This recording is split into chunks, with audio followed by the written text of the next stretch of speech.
सुनो, एक गिलास पानी देना। क्या? एक गिलास पानी ले आओ। ना तो मैं आपकी नौकरानी हूँ और ना ही आपका छोटा भाई जो आपका हुक्म सुनते ही दौड़कर आपके लिए गिलास पानी ले आऊं। मेरे बाप के घर में मेरे एक इशारे पर 10 नौकर हाथ बांधे खड़े रहते थे। ये मत भूलिए कि मैं एक अमीर बाप की इकलौती बेटी हूँ। आप तो उम्र में बड़े हैं ना, किससे किस तरह की बात की जाती है इतनी तमीज तो आपको आनी चाहिए। Mind it.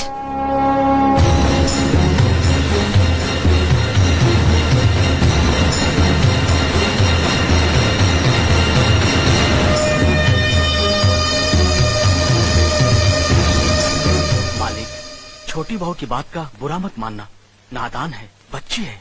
गलती हमारी है मुनीम जी। हमने ऐसी लड़की को काम करने को कहा जिसे काम करने की आदत ही नहीं है। बड़े भैया पानी। नकुल, वो ट्रैक्टर रिपेयर करवा लिया ना? जी करवा दिया।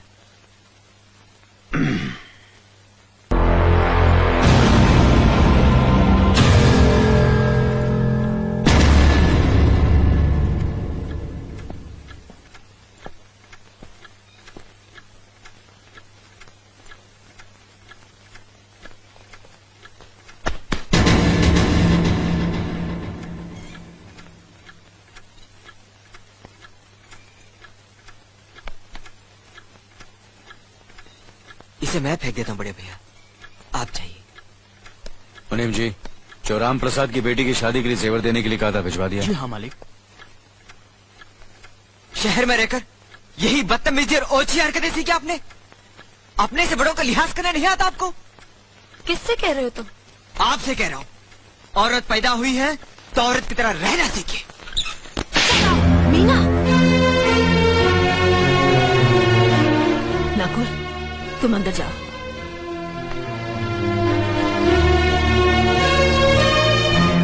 पागल हो गई हो तुम? औरत होकर एक मर्द पर हाथ उठाती हो? इतनी ऊंची घराने की बहू होकर ऐसी नीच हरकत, शर्म नहीं आई तुम्हें? कौन सा ऊंचा घराना? ये जहाँ सिर्फ एक आदमी राजा है और बाकी सब उसके गुलाम। मीना, चिल्लाइए मत। आप मेरी सास नहीं है। जिस तरह आप इस घर की बहू है वैसे मैं भी हूँ। बहू हो तो बहू की मर्यादा में रहो। मर्यादा की रस्सी में तो आप जैसी जाहिल और गवार औरतें बनती हैं। मुझ जैसी पढ़ी लिखी मॉडर्न जमाने की लड़की नहीं। Uneducated idiots. Excuse me, I'm not an illiterate. I'm a graduate from the University of Allahabad. I am aware of the modernization of women, but I have not forgotten my culture, my customs, my traditions and my values. And most of all, I never ever forget that I am an Indian woman. Modern जमाने की औरत भी औरत ही होती है। उसे भी मर्द ही ब्याह कर ले जाता है, मर्द को ब्याह कर वो नहीं ले जाती। जमाने ख्याल और लिबास बदल देते हैं, औरत की शरीर की बनावट नहीं। लोग तुम्हारे ख्याल की लड़कियों को लज्जत का सामान भले ही समझते हो, इज्जत के काबिल कोई नहीं समझता। इज्जत आज भी उन्हीं औरतों की होती है जिनकी आंखों में हया हो, लाज हो, शर्म हो। हम नहीं कहते कि तुम बंदिशों में रहो, लेकिन अपने दायरे की सीमा को मत भूलो। लड़की जब अपने माँ बाप के घर होती है तब उसके कांधों पर अपने ही घर की इज्जत का बोझ होता है, लेकिन जब वो बहू बनकर ससुराल जाती है तब उसके कांधों पर एक नहीं 2 परिवारों की इज्जत का बोझ होता है। आज जिस तरह तुमने नकुल को तमाचा मारा है, अगर उसी तरह उसका भी हाथ उठ जाता तो तुम्हारी क्या इज्जत रह जाती? कभी सोचा तुमने? क्या बात है मीना?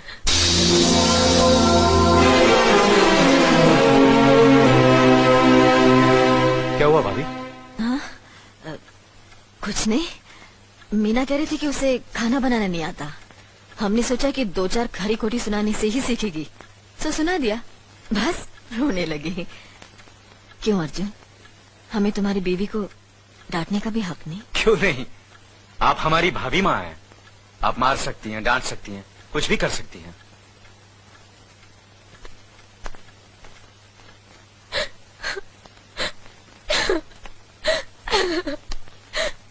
मैंने भूल की जो मैं लोगों के बीच आ गई।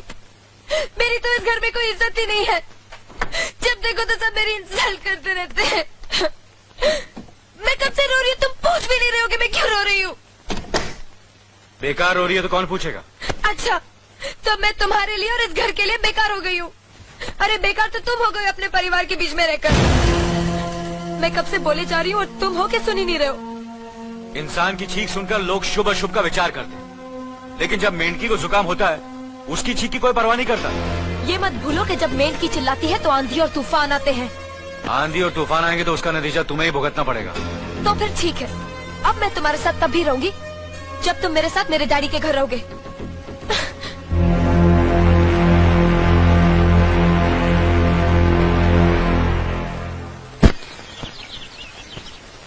हमारी मीना बहुत प्यारी बच्ची है, लेकिन उसमें अभी भी बचपना है। हमारे तौर तरीकों को नहीं जानते है ना, लेकिन आस्ता आस्ता हम उसे सब सिखा देंगे।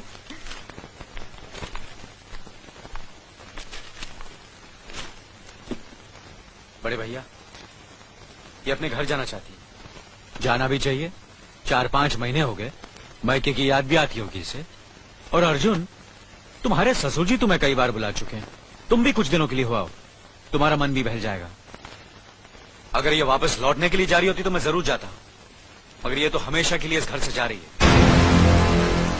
कैसी बातें कर रहे हो? अगर तुम दोनों के ख्यालात एक दूसरे से नहीं मिलते तो इस मामले को घर की 4 दीवारी में बैठकर आपस में सुलझा लेना चाहिए। बहू शहर की पढ़ी लिखी लड़की है, उसे गांव के रीति रिवाज के बारे में क्या मालूम। ये तो तुम्हारा फर्ज बनता अर्जुन कि तुम उसे हमारे तौर तरीके सिखाओ। सिखाने से कोई फायदा नहीं बड़े भैया, ये खुद को इस माहौल में डालना ही नहीं चाहती, इसलिए भेज रहा हूं। अच्छा, तो तुमने फैसला भी कर डाला? बड़े भैया, बात यह है कि मैंने मीना को, तुम बहुत समझदार भी हो गए हो ना, तो फिर तुम्हें इतना तो समझ लेना चाहिए, अगर बहू अपने आप को बदल नहीं पा रही है तो तुम बहू के मुताबिक बदल जाओ। आखिर वो तुम्हारी पत्नी है, उसका साथ देना तुम्हारा धर्म है। तुम्हारे भरोसे ही तो उसने अपनी सारी जिंदगी सौंप दी तुम्हें। अर्जुन, मेरे दर पर तुम तड़प उठोगे, तुम्हें तकलीफ होगी तो मैं रो दूंगा, क्योंकि हम दोनों एक ही मां की संतान है, खून का रिश्ता है हमारा। मगर पत्नी का नाता उससे कहीं ज्यादा गहरा होता है, क्योंकि वो पराये घर से आकर अपनों से कहीं ज्यादा अपनी हो जाती है, परछाई बन जाती है हमारी। पति शरीर है तो पत्नी उसकी आत्मा है। पत्नी ही पति के जीवन को सही अर्थ देती है, उसे कामयाब बनाती। पत्नी के बगैर पति बेजान और बेमाने हो जाते हैं।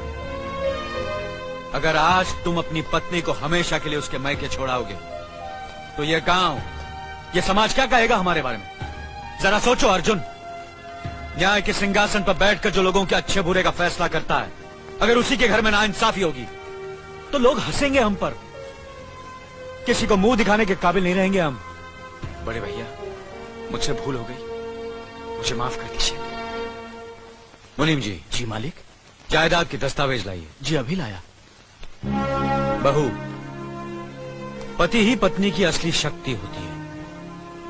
हमारे पुरखों ने कुल धर्म पत्नी के बारे में कहा है, जो पति के काम में उसकी मददगार हो, उसे अच्छी सलाह दे, जो दासी की तरह उसकी सेवा करे, मां की तरह उसे खिलाए पिलाए, लक्ष्मी का रूप और धरती की तरह उसमें सहन शक्ति हो, वही आदर्श पत्नी होती है।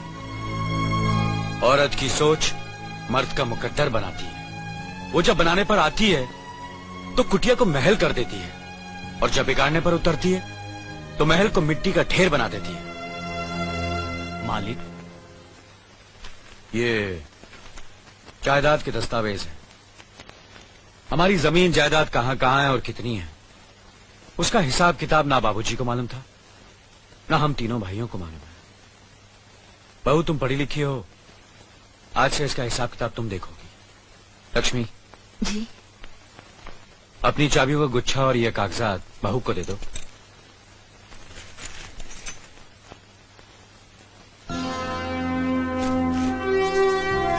आज से तुम इस घर की मालकिन हो। तुम जहां कहोगी, जिस कागज पर कहोगी, हम तीनों भाई चुपचाप आंख बंद करके दस्तखत कर देंगे। जैसा कहोगी वैसा ही करेंगे। बस एक ही विनती है बहू, हम तीनों भाइयों को अलग करने का ख्याल अपने मन में कभी आने मत देना।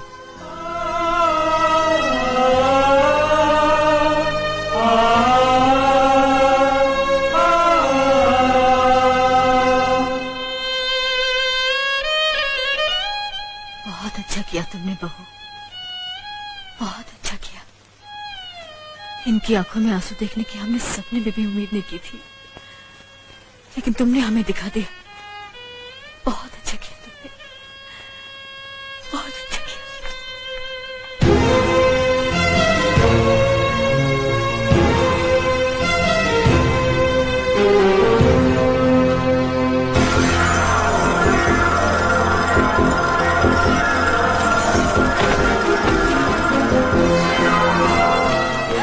मीना, मीना, क्या हुआ बहू? मीना, मनी जी जल्दी से डॉक्टर को बुलाइए।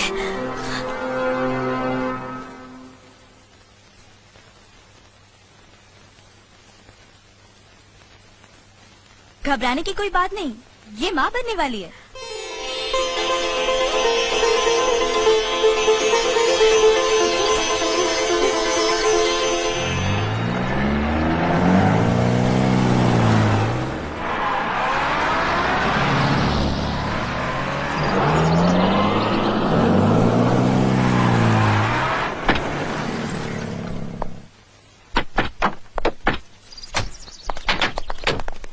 आप लोग यहीं ठहरिए, मैं ठाकुर साहब से मिलकर आता हूँ।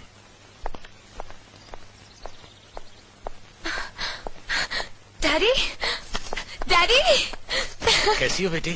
What a pleasant surprise. आने की खबर भी नहीं की।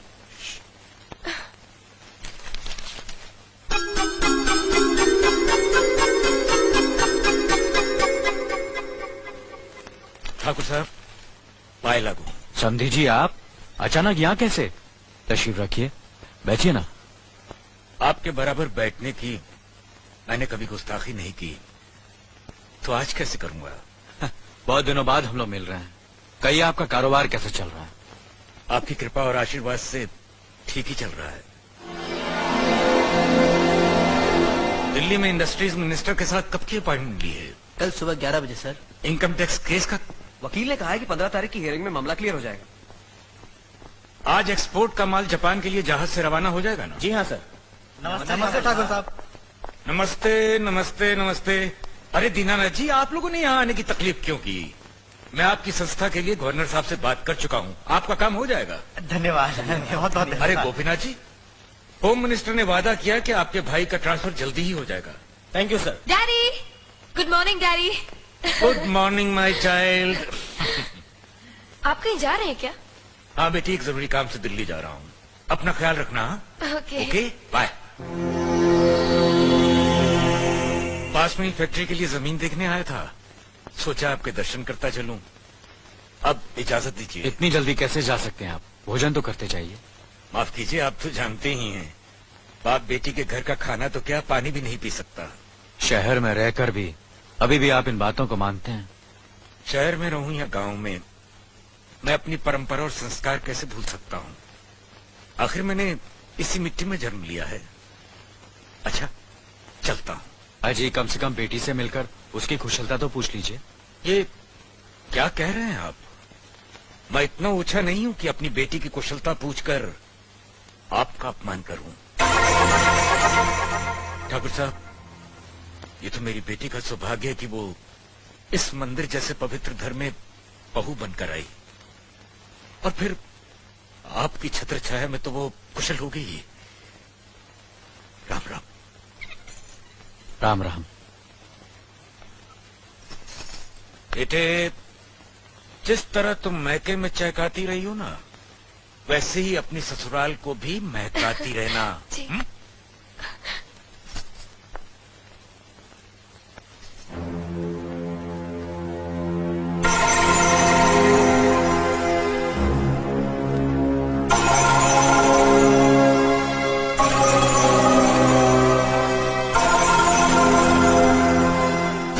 आप तो उम्र में बड़े हैं ना, किससे किस तरह की बात की जाती है, इतनी तमीज तो आपको आनी चाहिए। Minded, minded, minded, minded, minded. बड़े भैया, अरे? मुझे माफ कर दीजिए। क्या हुआ? मुझे माफ कर ये दीजिए। क्या कर रही हो? अपने पापों का प्रायश्चित कर रही हूँ। मैंने आप जैसे देवता का अपमान किया है, आपका दिल दुखा है, मुझे माफ कर दीजिए बड़े भैया, मुझे माफ कर दीजिए, मुझे माफ कर दीजिए, लक्ष्मी, मुझे माफ कर दीजिए बड़े भैया। बड़े भैया मुझे माफ कर दीजिए, मुझ पर तरस खाकर मुझे माफ मीना, कर दीजिए बड़े चलो भैया। उठो, तुम्हें ऐसे नहीं बैठना मुझे चाहिए, माफ इससे बच्चे पर असर पड़ेगा बेटे। मैं आपकी भी दोषी हूँ दीदी। आपने जेठानी की जगह माँ बनकर मेरी गलतियों को बर्दाश्त किया और मैं अभागन आपकी बेटी न बन सकी। मुझे माफ कर दीजिए दीदी, मुझे माफ कर दीजिए। अब चुप भी हो जाओ। तो हमने कब तुम्हारी बात का बुरा माना? हाँ बदले, रोते नहीं, रोते नहीं।